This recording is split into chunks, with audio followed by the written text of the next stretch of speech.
Welcome to my channel. I'm a stained glass artist, and today I will be showing you some of the tools you'll need as a beginner starting out doing stained glass. I've been doing stained glass now for about a year and a half, and I truly love it. So let's get started. Okay, the first thing you'll need is a pair of goggles, some safety glasses. You'll definitely need these to protect those eyes, because when you're cutting, glass will fly everywhere and you don't want that. So you definitely need these. I mean, it really is a must to have these on. Okay, and I just want to say that, I have a list of things here. If you see me keep looking down. As far as I'm going to say designs, you can get free designs online. I make mine. I'm not an artist. I'm not even that good, but I'm good enough, I guess. But yeah, you can get free designs online. And you'll also need a printer to print out, your stuff that you need. And you'll also need one of these. It's called a waffle grid. And this is for cutting out your glass. It snaps right. These come in a pair of 2 and I think 4, but you can get as many as you want and add, keep adding on to this. But they just snap together like this. Just to make sure I got the right side. Just like that. They snap in place like that. And the thing I like about these is because when you're cutting out, these the glass goes right in these little squares, so it doesn't go all over the place. That's why these are so good. So waffle grids. And let's see what else. And you'll also need some cardstock, because drawing out your prints or your designs, you're going to need like a more stiffer piece of paper. What else? Let's see. And you'll need the glass cutter, or this scores the glass, and it has a little protector on the tip of it. That's where the blade is at, right there on, that's that little tip right there. Now, you're supposed to put oil in here. This is the cutting oil for glass. I don't put oil in here. I don't think too many people does, because it will drip out and it'll be just a mess, because putting that oil in there, no. What I do is I put a little oil in like a little cap or something, and then I dip it, and then I score my glass. I can't work this one too well. This feels weird to me. It has the little protector on that as well. It looks like a pen. It looks like a pen. So that's another one that you can use. But I like this one. And yeah, this does the job for me. This really does. Okay, so, and we'll need some breaking pliers. And these are breaking pliers that will snap the glass loose, like break it loose. So that's what these are for. They're breaking pliers. And the other ones these are running pliers. Has a little screw on the top where you can open it as wide or close it down.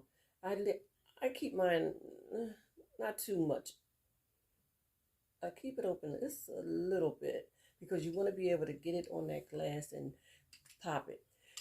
So that's what these are for, like really big or long pieces where the breaking pliers is for like little pieces that you can just go and just break right off. So they work pretty good for me. And you're also gonna need some gloves.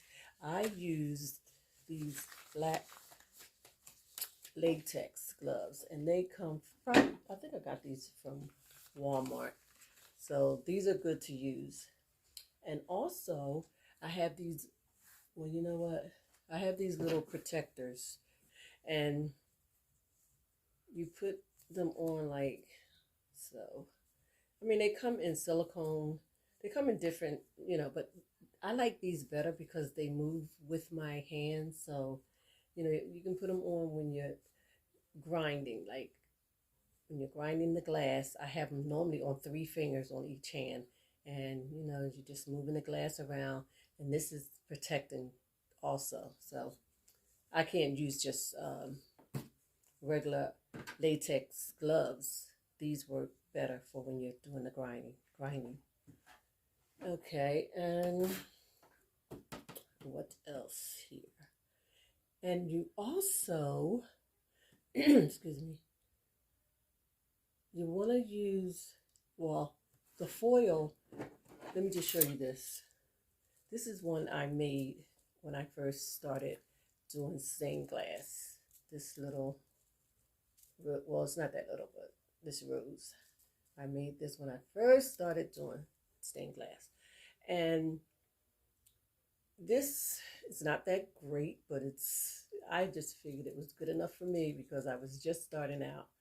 But this here piece, like, it has the foil underneath here. Underneath the soldering is the foil.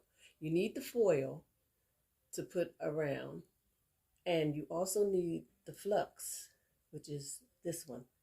FLUX is gel flux. You need this to go on after you put your foil on, because the flux will help with the soldering. I mean, you can't even do it without the flux. So it goes hand in hand with the soldering, and you have to solder it. It makes it really stick to it. So you have to solder it on. And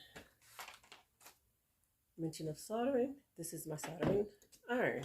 It has the temperature, and I think this is like one of the best irons because you can control how hot or how, like, I use it on like 410. I find that if I go 3 something, it's not hot enough. If I go past 410, it's too hot. So I would say 410 works for me. It really works for me. So this soldering holder, this is really good for the iron because you don't want to just be laying it all over the place. It gets really hot.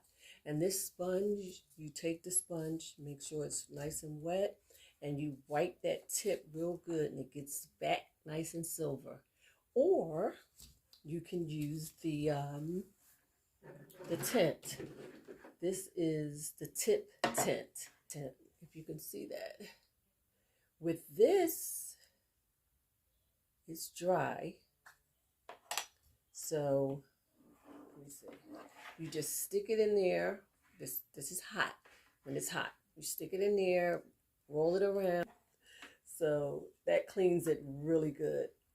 I think that between this and the sponge, they both work good. I would do either one. I would do either one. Sometimes I do the tip tinner, or I'll do the sponge.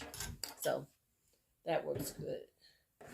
And what else we have? And then we have the patina. The patina this is a chemical. This also comes in copper. And I take my glue with like my pieces that I'm going to put onto the glass, and I just, on the opposite side of the pattern, I rub the glue on and stick it onto the glass so that it stays on the glass, because it doesn't really come off until you really finish grinding, because it'll start getting really, really wet. But this works with when you put it on and cut it out. So it holds it on, it holds it in place. Basically, it holds it in place. And this is my grinder right here. It's a little one, but it does the job. It really does the job for me. And, you know, it just works like, you know, you're putting a piece of glass on and it's spinning around and you just grinding all to get it nice and smooth. So that way, when you put your foil on, it'll stick really good. But you do have to wash your glass, and I wash mine with Dawn dish liquid, because you don't want anything sticking or dirty on here, because you want that foil to stick really good. And yeah, it works, especially grinding that glass down. So this is a good little thing to have, but someday I'll get a bigger one. But right now that works for me. And what else do we have? Oh yeah, and this is steel wool. Steel wool. You take this when you want to put on the patina. When you want to put that on, you take this steel wool and you rub it over your design after you have all your, you know, your soldering on there. You rub this on there real good if you don't want to keep it silver, because this is going to put black on it. And I use a toothbrush. Everybody use something different. I use a toothbrush and I brush it on, and you know, you do the front, you do the back, and it works good. It works good. And I showed you the transparent glass. Here's another piece. Look at this one. This is, I love using this kind of glass. It's, to me, it's so pretty. So this is the kind of glass I use for most of my designs. I use this glass. See if I can get it back over there. But I have this piece right here. My granddaughter wants this piece because she wants this rose that I drew up for her. She wants this here rose, this color. So I'll be making that for her, probably in a video. I'll be making this for my granddaughter. So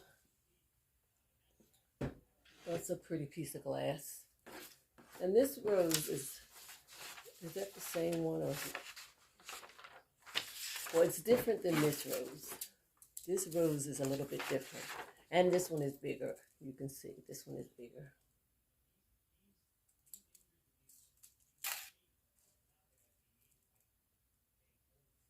Yep. And what else do we have? Oh, and this, oh, not to mention the brush. When you putting on your flux, you want to use a brush, because you don't even have to use that much. Even with the flux, I put this in like a little cap, and I just, you know, dip it in on each side, wipe some off, and then I just put the flux on around, you know, before I get ready to do my soldering. So use a brush, not a really long feathered brush, but this is, you know, short. I actually cut it, so it works better too when it's short like that. And I also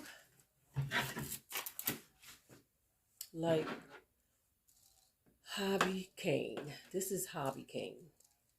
And hobby cane, it goes around your, you have to really stretch it out, but it goes around your piece that you're gonna use. Like, it would go around like this here. I don't know if you can really see it, but you'll take it and just make it go. It bends, and you'll take it and make it go all the way around. And then, of course, you'll solder it on at the top, and then just work it all the way around if you want to put hobby cane on your designs. I like to put it on my designs because I think it looks so nice. So yeah, that's my hobby cane. And what else? I think that's about it for now.